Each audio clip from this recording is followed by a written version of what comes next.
Hey, Ilima-Lei, how's it going? Hi, it's going good. Um, I wanted to talk to you a bit about your good friend Heather Hardy. You're very close with her, right? Yeah, She's yeah, that's my been girl. she's been very outspoken this last week about in boxing, or the last couple of weeks, about women's issues in the sport in terms of pay, in terms of positions on cards. Have you been keeping up with what she's been saying? Have you been talking to her about things like that? Yes, in fact, when the lockdown first happened, we were, uh, talking almost daily, and we even did a live on Instagram about women's pay in sports. It was Yeah. more geared towards the relationship side of things, like if the woman is the breadwinner, how does that work out in the relationship?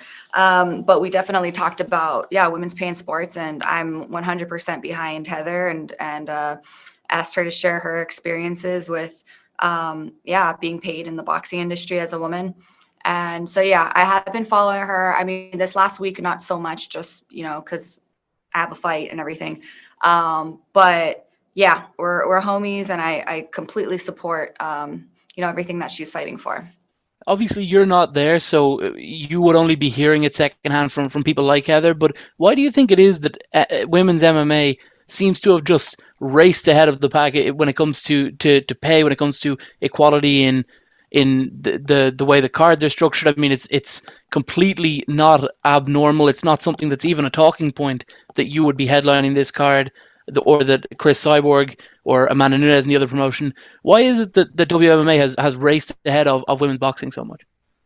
I think it's because of promoters like Scott Coker. I mean, Scott has always been supportive of women's MMA. He was the one, I would say that he was the one that practically founded it and gave a stage and gave a platform and the spotlight to women in MMA. So I think it's individuals like him that have allowed um, women's MMA to excel, and he's the one that's putting us as the headliners. He's never doubted us from the beginning. Other promotions have.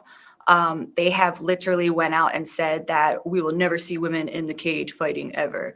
But Uncle Scott has never been like that. He's always been supportive of us. So I think it's because of guys like him that we don't have to fight as much, for stuff like equal pay, or for exposure, or opportunities to fight on the main card, opportunities to headline, and to sell out events. And it's because of promotions like Bellator and uh, our promoters like Scott Coker.